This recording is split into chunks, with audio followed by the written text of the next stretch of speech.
597 ఎకరాలకు సాగు విస్తీర్ణానికి నీరందించడం జరిగినది.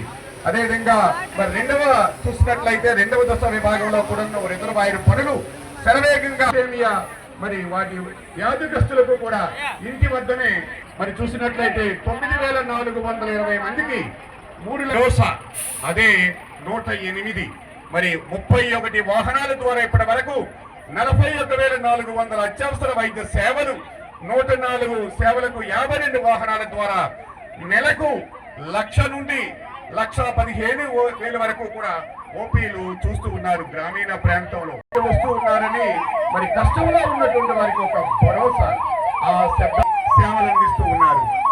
తర్వాతను గ్రామీణ నీటి సరఫరా పారిశుద్ధ్యం స్వర్ణాంబ 2047 లో దార్శనిక పత్రంలో 4వ సూత్రం వాటర్ రిసోర్సెస్ డెవలప్మెంట్ గ్రామ స్వచ్ఛాలనే సమున్నత లక్ష్యంతో కృషి చేస్తున్నారు.